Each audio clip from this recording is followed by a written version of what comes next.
Hey, a pleasant evening to you, Jason Phillips from Appraise, autoappraise.com. I'm finishing up a pre-purchase inspection on a 1955 Buick Century convertible. I'm in Flint, Michigan today. I'm going to go through the car for the prospective buyer who's going to receive this video first, privately and only, and then if he doesn't like it, we'll make it public and you'll be able to see it. The car appears to be sporting about 24,000 reported as actual miles. Owned by the brother who had passed on and left it to the gentleman who has the car currently. I do apologize for us getting low on light here. The core support looks really good. Down beneath the car, the frame extensions left and right, front and rear, everything looks good, nothing looks hit. Cosmetic deterioration,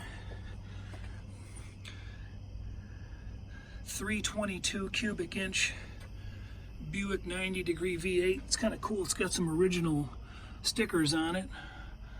Original stickers on the air cleaner, original tag on that Delco Marine distributor and the generator. I got a broken wire on the heater motor. But the car is very, very complete. It appears that all the trim is here. Fan shroud, everything's complete. Tall tower clamps, nothing's really missing. It looks like it's got all original fuel lines, brake lines. I've got over 200 still photos that the prospective buyer can look onto and see what this looked like an hour and a half, 2 hours ago when we had better light.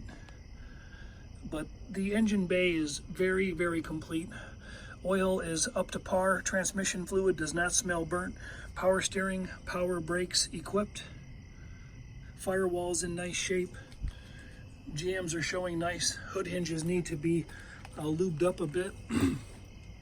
Underside of the skin lips on the trunk and the hood look good. Oh, there's a little tiny bow right here. A little bit of maybe crust or some repair work there, but generally speaking, that looks nice. Maybe a little bit of filler up here behind the headlights. There's a real light stage 1 pitting on the headlight bezels.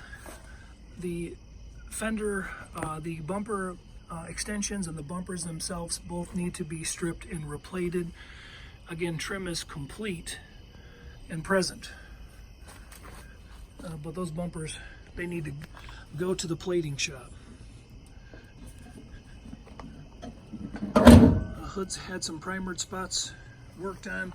I went around the vehicle with a digital paint meter to determine surface to metal, and I'm not going to do all this on the video because I've got 50 or 60 still photos of this meter. But all in all the upper surfaces are in nice shape. We've got a replacement windshield, missing one wiper blade, so we're not going to try the wipers.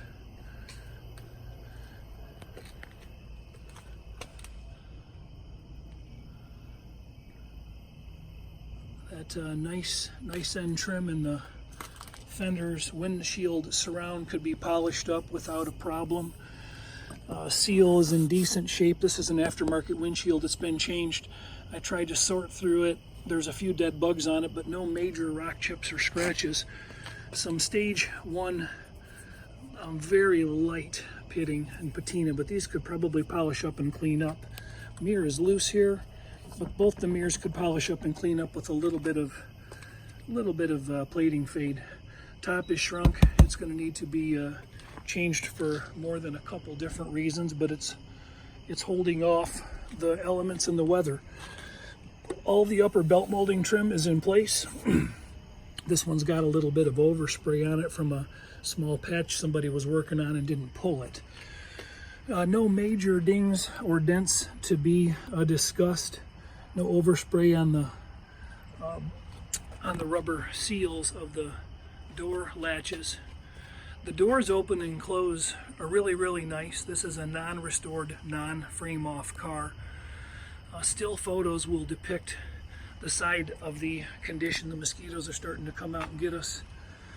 There's been a quarter panel patch repair along here You can see the line that's swelling and shrinking. We're lacking a little bit of adhesion in these areas where some of these areas have been filled. Coming up INFL means it's reading over 30.5 mils. Up high we're good, and down low we've got some, there we go, we got some patches. But all the wheels need to be replated. Down here on the bottoms of the quarters we have repair work left and right, and we've got a small hole in the door and some small bubbles popping through on the rockers, excuse me there. And the lower fender dog legs look pretty decent. A little bit of filler swell right here, but whatever was there was worked out pretty good and seemed to stay. So the other side is a duplicate of this information, with the exception of the rocker panel, which has rusted through on the bottom of the sill. Bumper extensions and bumpers are the same description as the front. Trunk trim is really in really good shape. That'll polish up. A little bit of age cracking going on in the center. But the lenses and the light bezels, all this could be reused on a casual quality driver. A little bit of pitting up top, if you can see that. And again, the seals are kind of cracked and chalky. In the trunk, I'm going to go fast because again we're losing some daylight. We've got some paint chipping, but the lips are in really nice shape. I got better still photos of those. No real issues. Original spare tire instructions. The spare is currently flat. We do have a jack and a tool. Down here in the pockets, again, we're not going to get good light on this in the video. I apologize. Peeled down the side trim here, and we've got a rust hole going through over the rear body support that's going to need to be addressed. The trunk pan, the boot is in place, and the trunk pan seems to be pretty solid. So a little bit of repair work in the trunk necessary. Jams are in pretty nice shape, nothing to really bleed on about there. All the factory original trim is in place, the wraps on the hinges, that's cool. A lot of little subtle signs that this car probably does have original low miles. What do you think based on what I'm showing you? We're gonna fire it up, it runs, the exhaust is pretty rusty, and the still photos are going to have to do a better job depicting the underbody, because it's getting probably too dark to show that. Let me see if I can get a little view for the prospective buyer on this underbody. We've got a repair going on here that's kind of visible. Almost looks like some sunken spot welds or rivets. Down here we've got a hole in the rocker down low, and we're not going to be able to, I can't show you anything. I do apologize. Should have brought my spotlights, but this appraisal went on and inspection went on too long. There's some corrosion in the floor pans. On the opposite side, there's still photos that will show and depict some holes. Again, there's no sense in even staying down here because that's not going to show well for the prospective buyer. We'll do that through photos.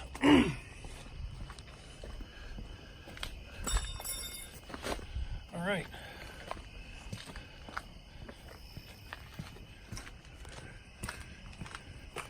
We'll get it fired up. He said he had it running yesterday.